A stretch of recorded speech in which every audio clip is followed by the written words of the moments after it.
Buenos días a todos. En primer lugar, muchas gracias a la Subdirección de Farmacia por haberme invitado a participar en esta jornada, a los laboratorios farmacéuticos Alexion, Biomarin, Ipsen y la Asociación de Medicamentos Huérfanos y Ultrahuérfanos, y a Álvaro Hidalgo por moderar la mesa y toda la ayuda que me ha prestado para poder estar aquí compartiendo este momento con vosotros. Si esta mañana se ha dicho que la presentación de la doctora García San José, Sonia, la directora médica, tenía poco glamour, bueno, pues la presentación mía de ahora ya realmente es el día a día en un hospital y el día a día en la farmacia de hospital y las barreras y al mismo tiempo oportunidades con las que nos presentamos en el abordaje de estas patologías. Por otra parte, una parte de lo que yo tenía preparado lo voy a pasar muy rápido tras la magnífica presentación de Marta relacionada con la eficacia de estos medicamentos. En principio, como ella ha comentado, la gestión de un medicamento huérfano o ultrahuérfano no debería ser muy diferente de la gestión del resto de los medicamentos desde el punto de vista de las actuaciones farmacéuticas.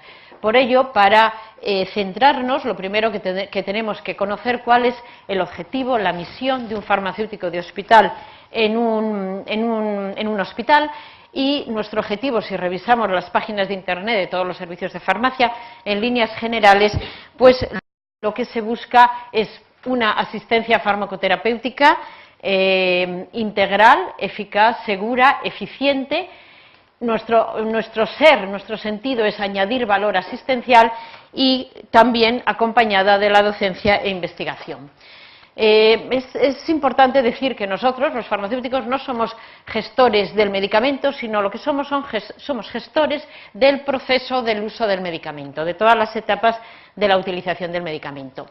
Por ello, en esta diapositiva se recoge cada una de las etapas en las cuales participamos los farmacéuticos, desde la selección de los medicamentos a la adquisición, prescripción, validación, preparación, dispensación y seguimiento. No podemos olvidar, y más en el manejo de estas enfermedades, los principios de la ética, la beneficencia y la justicia, y para ello pues los farmacéuticos intentamos aplicar también estudios de eficiencia y de coste-efectividad, y la autonomía y la no maleficencia con la valoración de la seguridad y los riesgos de los medicamentos.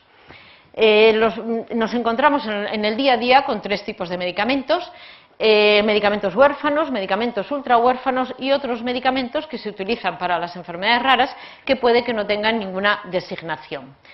En cuanto a la prevalencia de estas enfermedades, lo hemos comentado a lo largo de la mañana, no me voy a parar, simplemente para darnos una idea de la magnitud de las situaciones con las que nos enfrentamos en los hospitales.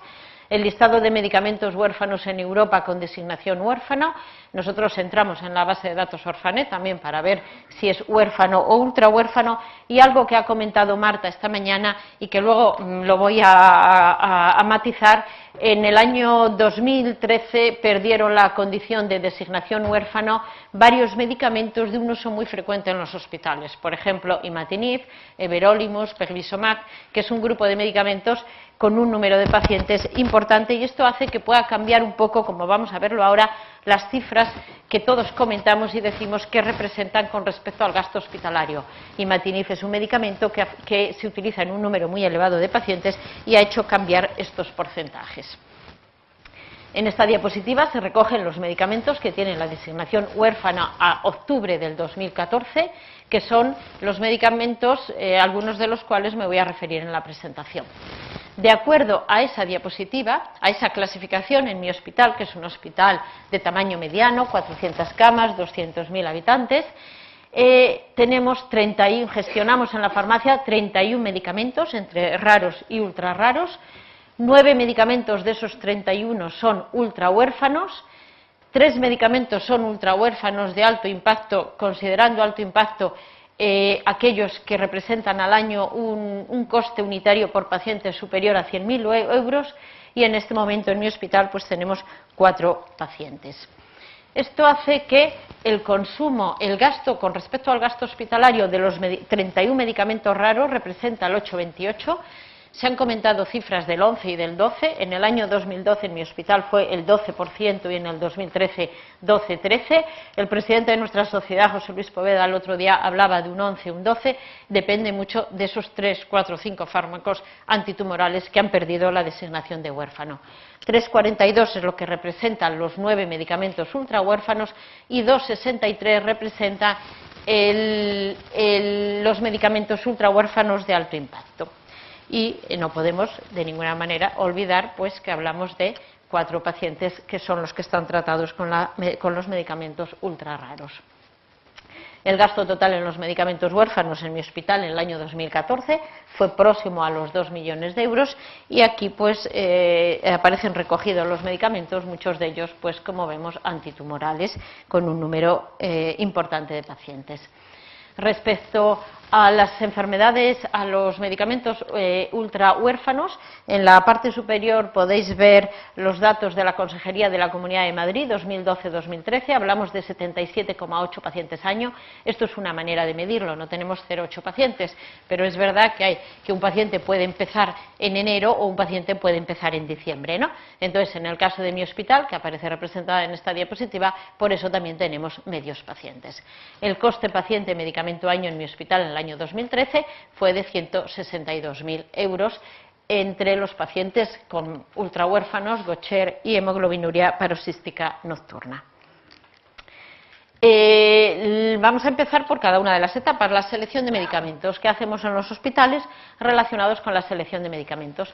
La selección de medicamentos es diferente si hablamos de un medicamento raro y un medicamento ultra raro, por lo menos el procedimiento, el día a día, pero sin olvidar los principios básicos de toda selección de medicamento, que son la eficacia, la seguridad, la conveniencia y el coste. En cuanto a los medicamentos huérfanos, evaluamos, el procedimiento sigue en un procedimiento que se evalúa en la Comisión de Farmacia Terapéutica, se evalúa la eficacia y seguridad, se consideran los análisis coste-eficacia que hay publicados o se hacen estimaciones de coste-eficacia en el seno de la Comisión, se establecen los criterios de tratamiento, inicio, seguimiento y retirada. Se establecen subgrupos de pacientes en los cuales se puede alcanzar un mayor beneficio y un posicionamiento terapéutico si existe, si es posible, y luego se hace una estimación del impacto presupuestario.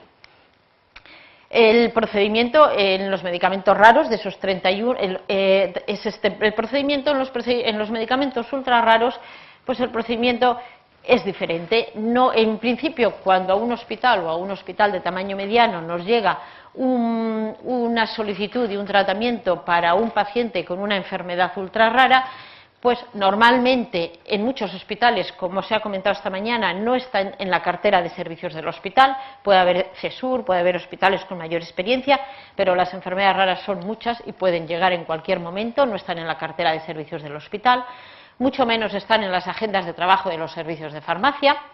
Por lo tanto, pues a veces nos llega un tratamiento y se nos queda pues una cara de susto. No debería ser así, porque tendríamos que decir, bueno, pues un paciente que lleva mucho tiempo con una enfermedad, que se le ha hecho un diagnóstico, que por fin existe un tratamiento, pues tendríamos que verlo desde otro punto de vista. Pero la primera reacción luego se nos pasa, cuando empezamos a tratar al paciente ya cambia, pero la primera reacción, pues digamos, es ¿qué hago yo ahora, no?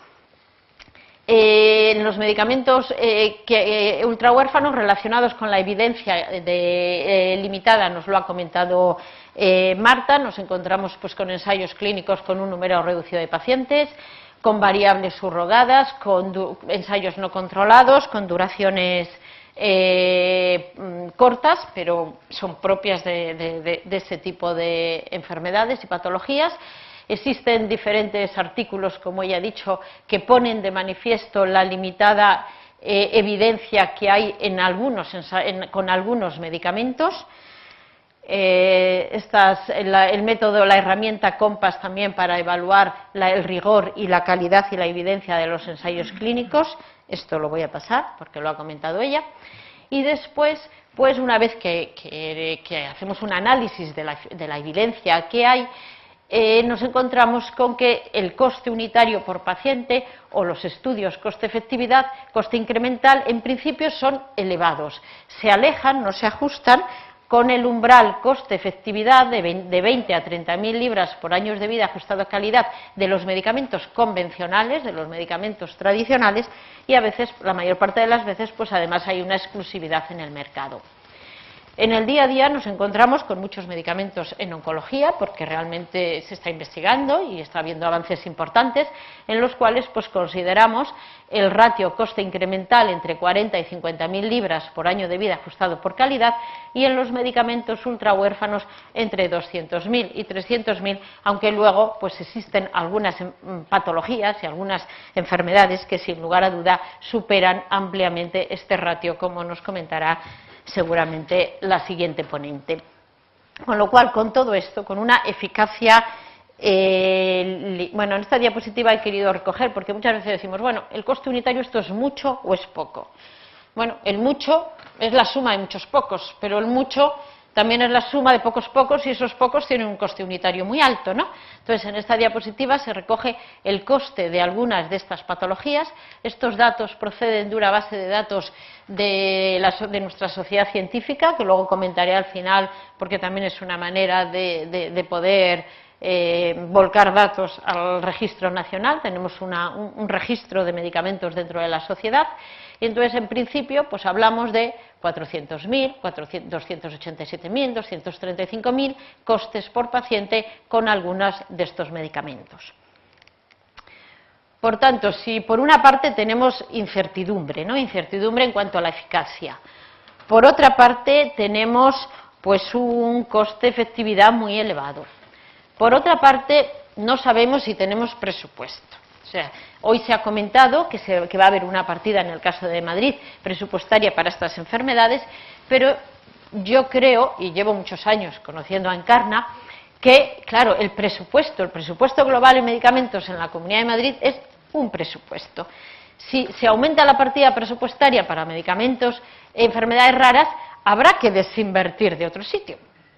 Tendremos que seguir aplicando estrategias de gestión, y lo hacemos, para poder desinvertir de otro sitio y poder tener presupuesto para poder atender a estos pacientes que tienen el mismo derecho que otros pacientes. Tampoco podemos olvidar que ella ha comentado de alto impacto, y tenemos otro tema importante, que es el abordaje de la hepatitis C. Con lo cual, pues lógicamente tenemos que tener mucha imaginación y a ver de dónde podemos sacar para poder tratar a estos pacientes. Entonces, ¿qué es lo que hacemos?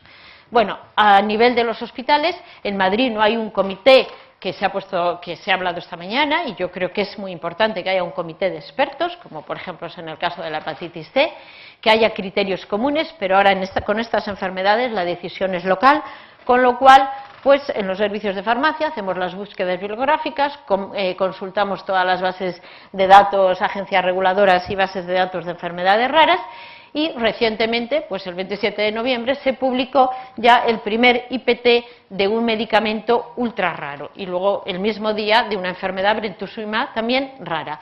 Con lo cual, bueno, pues yo veo bien, a mí me parece bien que haya informes de posicionamiento terapéutico, irán saliendo de los nuevos medicamentos, pero tenemos otros muchos medicamentos que necesitamos pues un protocolo o por lo menos una uniformidad de criterios. Entonces, ¿qué hacemos? Pues nos reunimos, valoramos conjuntamente el caso con el médico o médicos farmacéuticos. Normalmente llegamos a un acuerdo, porque la primera reflexión la hace el clínico. Cuando nosotros nos solicitan un fármaco, esa reflexión ya se ha hecho. Hay otros muchos pacientes con enfermedades en las cuales el clínico no ha considerado que es el momento de iniciar el tratamiento, ¿no? Con lo cual, la mayor parte de las veces, pues llegamos a un consenso. Redactamos un informe de evidencia e impacto económico para la dirección médica, y nos reunimos médicos, farmacéuticos con la dirección. Tomamos las decisiones. En muchas de estas patologías, algunas hay que tomarlas en poco tiempo, pero normalmente pues se pueden meditar. Nos reunimos una vez, dos, tres, hasta que llegamos a un acuerdo entre los responsables del paciente, la dirección y los farmacéuticos. Habitualmente pues se adquiere un compromiso, sobre todo un compromiso por parte del clínico, se autoriza temporalmente ese tratamiento con el compromiso de presentar un informe de seguimiento, hacer un seguimiento de las variables de respuesta, establecer criterios de retirada, si es posible. Nos planteamos la optimización de dosis. La optimización de dosis, como lo vamos a ir viendo, es una estrategia de eficiencia muy implantada en algunas otras patologías, con buenos resultados y sin afectar a la calidad de los pacientes. Planteamos optimización de dosis y realmente este seguimiento y este compromiso se incluye en los objetivos de la unidad clínica y en los objetivos del servicio de farmacia. Hay un seguimiento cada poco tiempo y sobre todo pues con el fin de si en algún momento se puede bajar la dosis o retirar el fármaco. En cuanto a los medicamentos evaluados por la Comisión de Farmacia Terapéutica, de los 25 evaluados en los 3 últimos años, 6 medicamentos fueron huérfanos, no ultrahuérfanos, que siguen el otro procedimiento. Y realmente esta es la fase de selección de medicamentos. De las otras solamente voy a hacer en aquellas en las cuales hay alguna característica diferencial con respecto a los medicamentos. Respecto a la gestión y adquisición, planteamos la posibilidad de alternativas terapéuticas para la misma patología que conseguimos de esta manera pues una mejora en el precio de adquisición, por ejemplo en hipertensión pulmonar entre Bosentan y Ambrisentan, la terapia sustitutiva enzimática en la enfermedad de Gaucher, que ha conseguido reducciones de entre un 20 y un 25%, para la púrpura trombocítica he puesto unos ejemplos, idiopática o la enfermedad de Fabry. Entonces realmente pues muchos de estos medicamentos son exclusivos, pero hay medicamentos que se utilizan varios para la misma patología y se puede mejorar el precio de adquisición. También se ha hablado mucho en estas patologías de la gestión de los acuerdos de riesgo compartido, puesto que realmente hablamos también de pocos pacientes y aunque en algunos casos sean variables subrogadas, pero bueno, se pueden medir las variables de respuesta. Experiencia en mi hospital muy limitada, tengo que destacar una experiencia con Mecasermin, factor de crecimiento insulínico, un acuerdo con el laboratorio Ipsen fue muy limitado. Es fácil ver la variable de respuesta en este tipo de patología, pero es curioso porque tuvimos que abandonarlo y dejarlo por una falta de cumplimiento del paciente. Entonces, los acuerdos de riesgo compartido, el otro día José Luis Poveda lo comentaba, en la FE de Valencia tienen 3 acuerdos de riesgo compartido y él comentó que desde el punto de vista económico pues no podía decir si había habido ahorro o no había habido. Lo que había habido era una gran mejora en el seguimiento de las variables. Y en nuestro caso se puso de manifiesto, por mucho que insistimos e intentamos promover y fomentar el cumplimiento, tuvimos que decirle al paciente que no se le administraba más porque realmente había un claro incumplimiento, ¿no? Con lo cual, al fin y al cabo, por lo menos los acuerdos de riesgo compartido te permiten un seguimiento de las variables de respuesta y de seguridad y de hacer las cosas mejor. En cuanto a preparación de medicamentos, pues tenemos muchísimo papel en los servicios de farmacia, en la preparación y elaboración y acondicionamiento de medicamentos. Aquí estamos hablando de enfermedades, algunas que tienen un diagnóstico y que tienen un tratamiento, pero hay otras muchas enfermedades que no tienen un tratamiento y que tenemos que recurrir a la adaptación de medicamentos, a la preparación o a la elaboración de medicamentos. Tenemos además, recientemente se ha publicado la Guía de Buenas Prácticas de Preparación de Medicamentos en los Servicios de Farmacia Hospitalaria.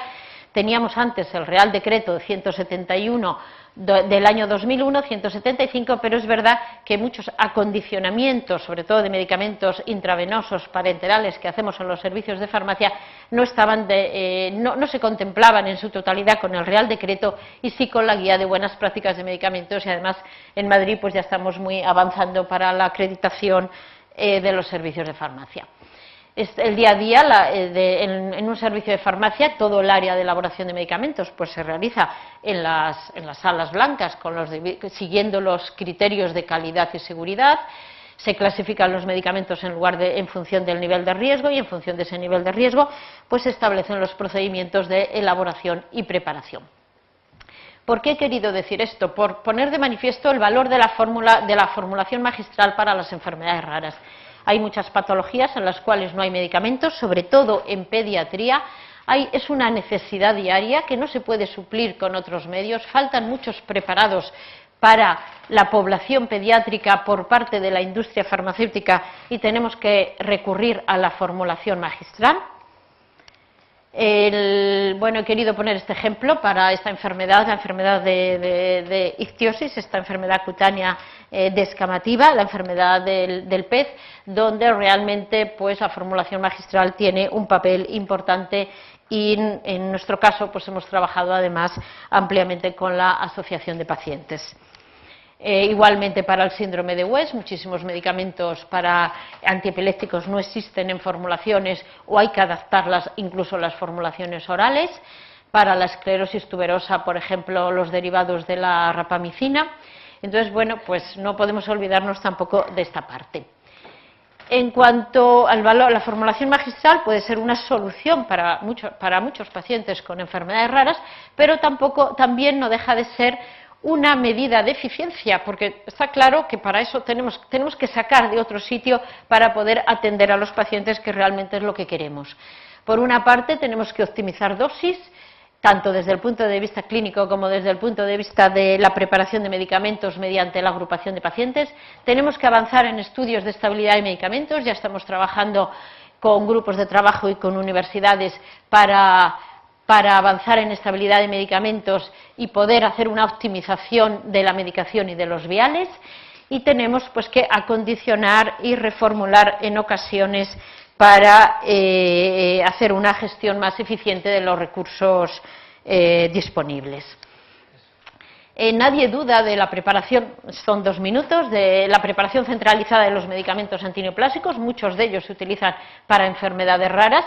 Y realmente, si los medicamentos antineoplásicos no se optimizara en los servicios de farmacia, el gasto a nivel estatal, haciendo una estimación que procede de un estudio hecho en nuestra sociedad, podría estar entre los 70 y 100 millones de euros. Y eso es gracias a la optimización que cada vez vamos aumentando más en los medicamentos antineoplásicos que se llevan preparando siempre en los servicios de farmacia, pero que se puede hacer extensivo a otros fármacos. En cuanto a aspectos relacionados con la administración, no me gustaría olvidarme de la adherencia, el papel de los servicios de farmacia en estos pacientes. La adherencia se cifra, el coste de la no adherencia en España, en más de 11.000 millones de euros. Tenemos gran papel en la adherencia en las enfermedades congénitas del metabolismo en pacientes pediátricos, por ejemplo, saproterina para el tratamiento de los pacientes afectados con fenilcetonuria, y aspectos prácticos relacionados con la administración de estos medicamentos. En oncología igual, nos creemos que los pacientes que tienen un proceso oncológico cumplen el primer año, pero luego dejan de cumplir, como se ha puesto de manifiesto en varios estudios, que a partir del 4.º año la adherencia es de un 50% en la terapia hormonal ayudante en cáncer de mama.